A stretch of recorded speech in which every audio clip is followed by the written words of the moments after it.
billion market is influenced by one single man, or otherwise, should Robert Parker's dictatorship expire with this decade?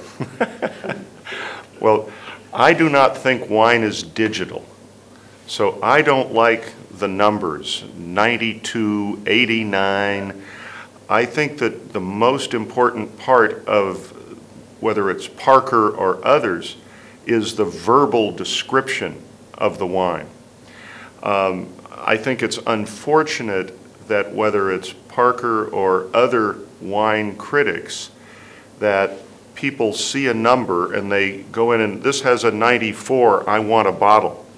They have no idea of the description of the wine. Well, in most parts of the new consumer market, it is like this. In Russia, for example, or in China, they buy wine only with Parker points. Yes. So you can call it a dictatorship. Very much so. It's if not a dictatorship, at least a monopoly. A monopoly, yeah. It's a cynical dictatorship, but it's you can sell not a bottle of wine without him. In these new markets. Yes. Maybe not in Europe, but in the new market. What is fun for me is to take 6 or 8 wines that are rated the same. Say they're all 94 points or 98 points. Yeah. And they will have completely different style. One will be big and intense, another full-bodied but elegant. Yeah. And they all have the same points. Yeah. I would rather see a rating that had to do with the style of the wine, because that's what people really look for in the guidance. Could you tell us a little bit more about the Mondavi's failed engagement in southern France 10 years ago, I think? Well, 10 years ago or 12 years ago, we were trying to be involved in a vineyard project in the Languedoc-Roussillon, and we had worked with the local mayor on the possibility of leasing a wonderful piece of land in which we were going to plant to vineyard. There was an election, and a or anti-American mayor replaced the mayor that we had the initial discussions with, and the contract that they wanted for the land was a lease, and they shortened the length of time to where it wasn't reasonable for us to develop a vineyard and winery and have a 5-year lease. It's disappointing.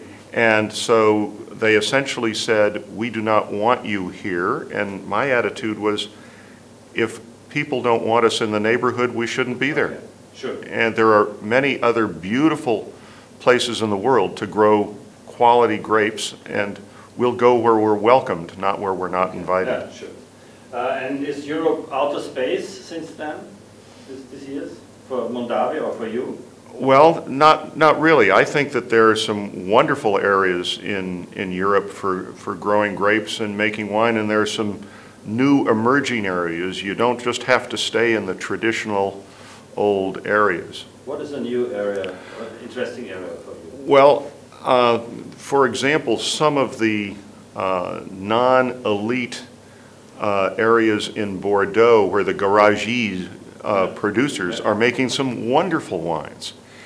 And we have learned more about soil, about how to grow grapes, about different types of rootstock since the ratings of first, second, third growth 2 centuries ago. So we can produce world-class wines in a far broader area than was originally classified. Your best wine ever drank? The one to me that was most memorable that I ever drunk was a Chateau Margaux, and it was in 1974, and I believe it was a 1961 Margaux. I was with my father and brother.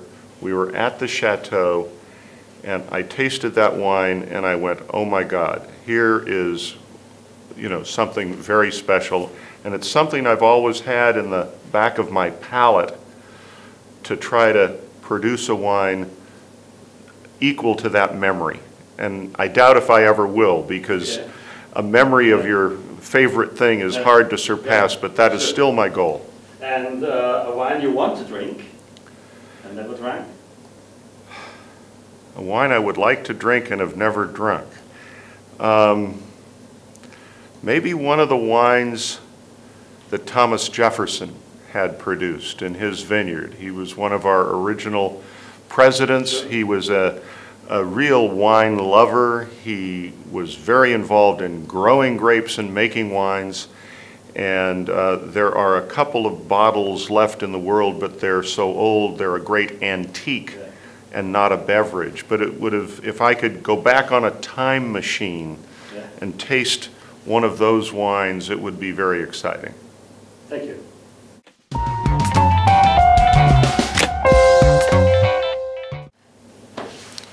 Would you like a taste? Yeah, sure. No,